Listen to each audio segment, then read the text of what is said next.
think everyone knows a Mitch in their life. Do you think Oh. that's fair to say? They only like the pretty, shiny games, no respect for the old school.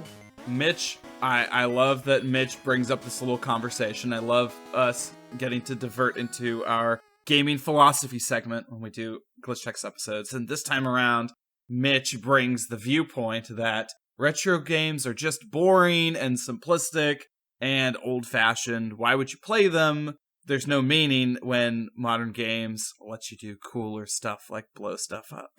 And I don't think 5 gives the best argument for why retro games are still good, because he only says that it's about their foundational aspect. You have to recognize them for what they contributed. Now, what 5 is coming at this from is he does make a very valid argument in that it's important to play them because you understand the building blocks of everything.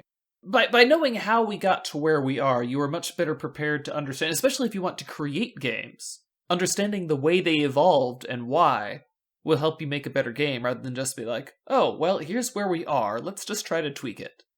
But I think you're right. The games are fun in their own right in many ways. Like, I know it's not super old school, but I was just playing Fallout 2 on GOG a while ago, and it's like, yeah, this isn't a major release these days, but if an indie studio were to come out with a Fallout 2 nowadays, maybe, I don't know, call it Underrail or something, you'd have a lot of people say, yeah, this is still a fun game.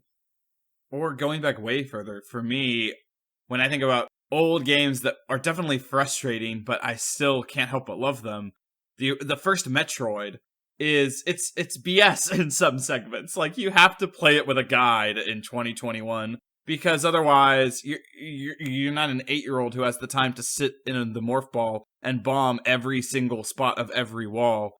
And also, you can't play without, like, save slots or, instant saves and recovers at this point. Yeah, save states, yeah. Yeah, because there's too many ridiculous enemy respawning rules in that game. And yet, I love it so much. Like, the difficulty is something, like, playing an old Metroid or Ninja Gaiden or something, but there's legitimately good ideas and game decisions there, and it's worth playing them before you get to, like, yeah, you can just play the 3D Metroid Prime, and it'll be really cool and fun and interesting, but, I mean, I guess it is part of the history, but there's also really good ideas, and also just, it's impressive what they did the first time. Like, I always play Super Mario 64 and think, damn, they did it all right, like, the first time in a 3D game. When no one else could. I still love playing that game so much.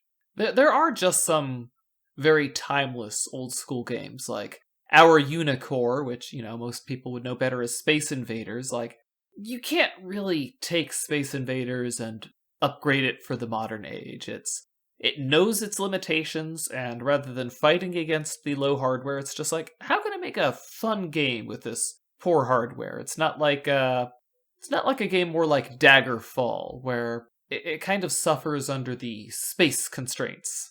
I will say that, though, I might agree with Mitch that there's only so old school that I can go. I think before at least in America, 1985, like the NES era, going back into those old Atari Magnavox games, that's rough for me. That is not an area of retro I have explored that, it's just not palatable. Most of them are very hard. That's very much like a historical, interesting artifact, but, like, do I actually want to go play Adventure or, I don't know. I do kind of want to see E.T. Like, how could you design something so ununderstandable?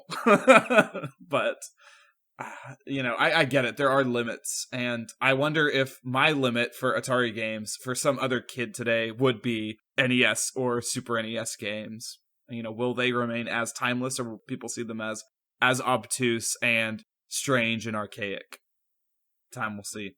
Well, again, it's like I was saying, some games are just, they don't fight against their hardware limitations. It's very simple graphics, very easy to understand gameplay. Space Invaders, Pong, or I can't remember what the original one was called. I think Missile Command is the original one. The one where you're shooting down the missiles that are coming down.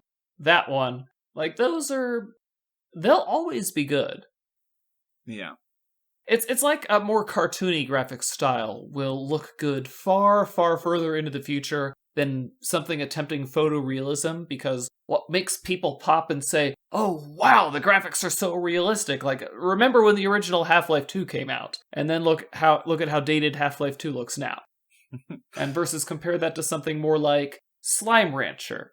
Like, Slime Rancher is going to look great 20 years from now, whereas Half-Life 2 already looks pretty bad, and it's only been, 17 years?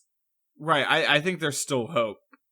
I can open Super Mario Bros. 3, and even though it's clearly archaic by Mitch's standards, it's something I feel like can be appreciated, hopefully, even 100 years from today.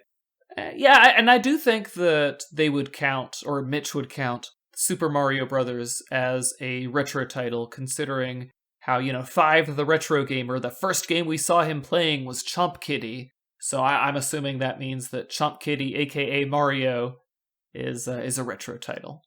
And Mitch is, let's be honest, kind of a jerk.